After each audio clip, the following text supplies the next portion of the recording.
Serious, what was your first traumatic experience? When I was a kid, I was walking with my dog through this big field with very tall grass. As we're walking, all her hair stands up on end and she jumped in front of me right as a big coyote came charging out of the grass at us.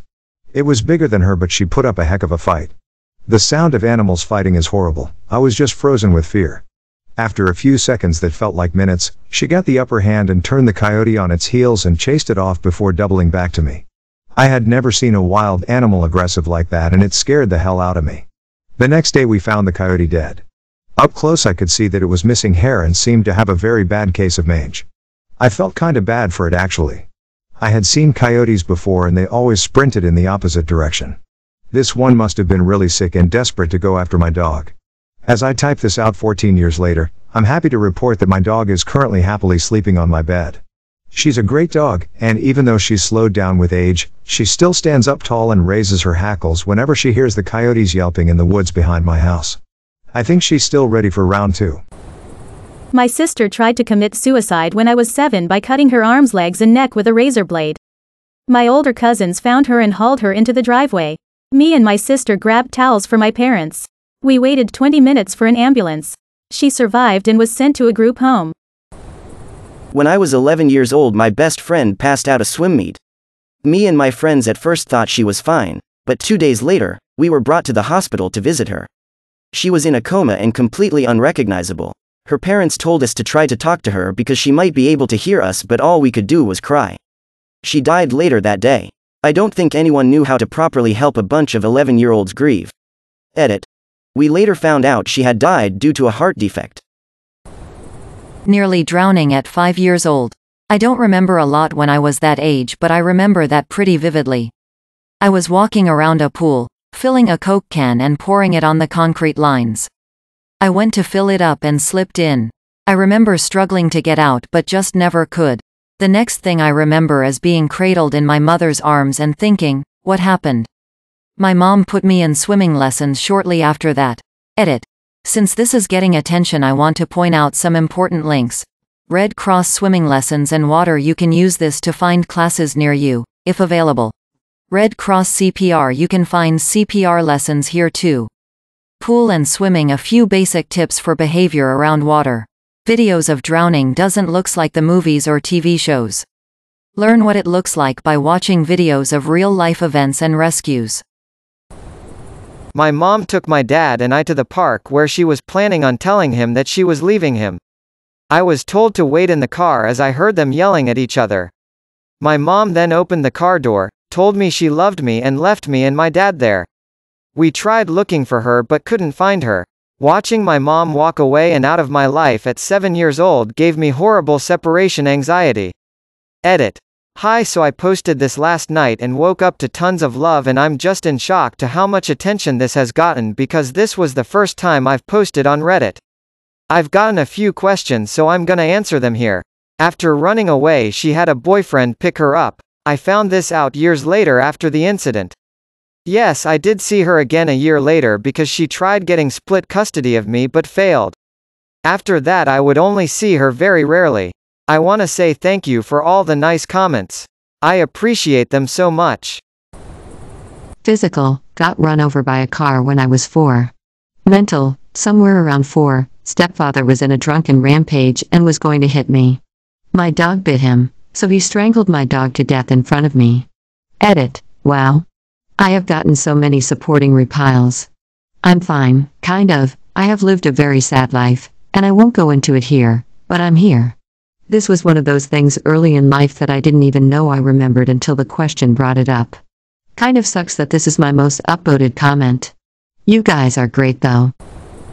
I saw a family of 6 get into a bad car wreck on the interstate Easter Sunday of 2nd grade. Got a good 5 seconds view of a contorted body of a woman who got thrown out a windshield. Shot burnt into my brain and desensitized the beep out of 7 years old me. Fast forward 10 years and I watched a classmate of mine get smacked by a pickup truck in front of my house while he was on a bike. Ran to him and he was obviously already dead and his abdomen was basically jello. I stayed with him until the ambulance took him. Somehow out of the whole experience, the worst thing about it was me trying to explain to my mom why I had blood up to my elbows. Losing my mum at 9, she was raising me mostly by herself, and my birth father was not part of my life ever. She was in hospital for something that should have been simple, but she had to stay overnight. The next morning my mum's partner and my uncle, mum's brother, turned up at the partner's parents' place where I was. I was all excited because I only got to see my uncle for birthdays and Xmas. Then they sat me down and told me what happened. First time I know, I just burst into tears. No build up or anything, just heard the words from my uncle and I started crying. Been over 25 years now and I still get choked up, and I struggle watching any show about foster kids or losing mums to this day. Also, I visit her grave every year on her birthday. It was a mental one. I was very young and I woke up to my dad yelling at my mom while she was sobbing for what felt like an eternity over the fact that she bought herself a lighter and didn't buy him one. They both smoke. It was from then on that I noticed my dad was an alcoholic and he hated us. My mother was abusive emotionally and physically during my younger years. One time, I didn't sing her happy birthday when I was 7, and so she locked me in a room and bent me over to cane me repeatedly. Now obviously to a 7-year-old this was super high-end pain, and I was screaming and crying hysterically and it became a blur. All I remember was my grandparents banging on the door and threatening to call the police. When I was younger, like maybe 5 or 6, I was playing around with my brother in my bedroom who just learned how to walk. So we're just playing in there and my brother lost his balance and his fell on the sharp edge of my bed frame. The edge is so sharp it punctured a hole on my brother's head. He cried while blood was dripping down his head. My parents busted through the door and rushed him to the ER. He has a little scar on his head to this day. Had a babysitter hold my left hand against a lit burner because I was coloring with the wrong hand. Joys of being left-handed. Coming up on 2 years in a few months, a homeless man committed suicide by kneeling in the middle of the road. It was 12:30 a.m. I was on my way back to work from lunch. He was wearing all black, and I didn't even have time to press the brakes because there is little to no lighting near the port I work at.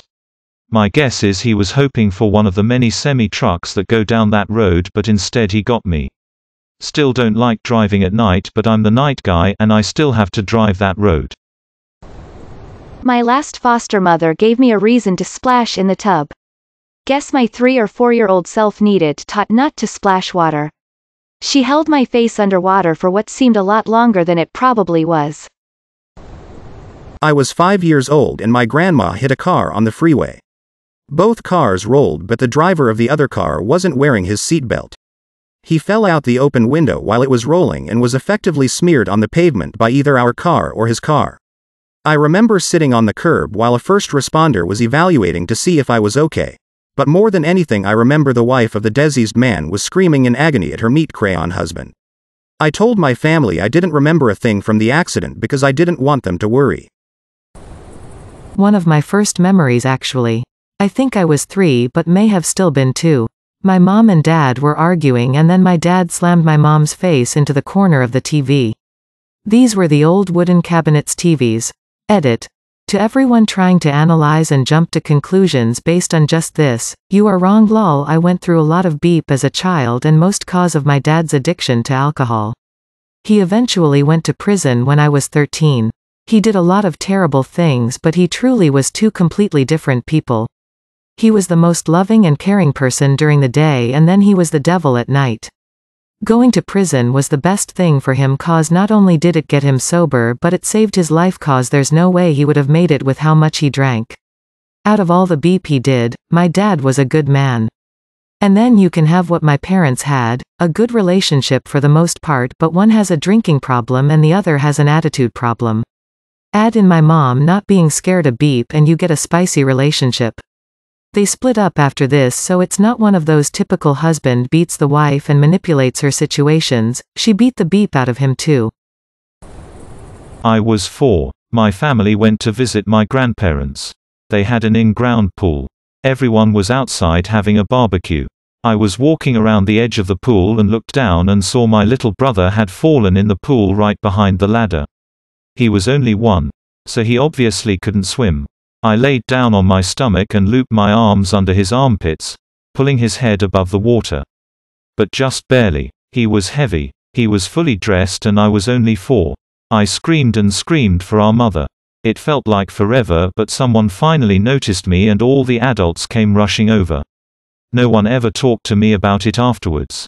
I was terrified of water for a long time and am still very overprotective of my little brother. When I was about 8, I walked in on my dad pounding my mom from behind. In Mexican, so I'm sorry if my English is bad. When I was around 6 years old, I was constantly with my mom because she worked as a domestic employee and she didn't had enough money for a babysitter and she didn't have any people of trust at the time in the city. One day we were walking from the house where she worked to a bus stop in a highway, where we waited around 3 minutes. Then everything here starts to get surreal. It was 2012, when drug war was really violent in my area, with a drug cartel called Los Zetas fighting for the area with other drug cartels. We had so bad luck that a gunfight between Los Zetas and the army started there with us being trapped in the middle of the gunfire. I remember I could see bodies and blood coming from the cartel cars. I was so scared and my mom and sister were crying. The gunfight lasted like 2 minutes, but it felt like hours. Thankfully, none of us got harmed and the army killed all of these guys. I was traumatized for months, but sadly, the constant violence was normal for me and didn't even got scared anymore. A dog ripped a part of my cheek off. I looked in the mirror before I went to the ER and saw my exposed jawbone. My dad beat the beep out of me when I was 7 years old because I told him I didn't like him singing to me when he woke me up for school. I'm about the same age he was when he did that to me and I can't imagine having the arrogance to do that to a child. Felt like I was dying when I caught H1N1 swine flu in 2009 pandemic. Maybe I could not breathe properly and had an autoimmune reaction that ruined my life. Left me with constant chronic severe leg pain when I was barely into my teens. Those 3 weeks of having that flu were traumatic indeed. Found out 5 years later I have Ehlers-Danlos syndrome. First memory of existence, as far back as it goes, I remember being so small that the world looked huge. I was in the dining room because I loved crawling around under the chairs. Hear a bang and it's mom being thrown against the wall by my dad. I remember running over, laughing and giggling because I thought it was a game. I grabbed at his leg to play along while he hit her. He turned around and punched me in the stomach. Hard. It was the strangest feeling because my mom started screaming but I couldn't hear her. I fell on my butt and what was weird was I didn't cry. I didn't even register it as an injury, even though it hurt so much. I just remember I couldn't breathe in as much as I wanted to. I kept trying, and every time I got some air down, I'd use it to laugh a little. Gulp of air, wide eyes, little giggle. It was such a bizarre response but I can remember it clear as I'm sitting here. I just thought we were playing and I got hurt and I wanted to keep playing but I couldn't breathe. I went to a party in the woods one night like a bonfire and me and my friend were really drunk, then someone gave us some Xanax without us realizing it. We both took it and the next thing I remember I wake up in a hospital bed. Most comfortable bed I've ever lain in, but I overdosed that night and had my stomach pumped. I couldn't eat a full meal without puking for like a week and I had intense heartburn for a month. I still don't completely remember that night. I've been kind of ashamed of it but figured this would help me get over it. My parents were fighting. I was about 5 and my brother 7. Dad threw mum down the stairs and threw her university textbooks at her. Grabbed her face and hit her multiple times. My brother and I were crying, didn't know what to do so we just watched. Physically molested, encouraged to be raped at 4 by my older cousin, older brother. Was made to believe it was my fault and blackmailed about it. Caused me a lot of shame growing up, and even now. I also remember my mom overdosing on Valium in the same time period. She survived. Sexual and physical abuse by my babysitter or coming home to my cat dead in the street. I forget which happened first. 7 was a rough age. May your day be filled with joy and happiness. And please remember to like, share, and subscribe for more quality content every day.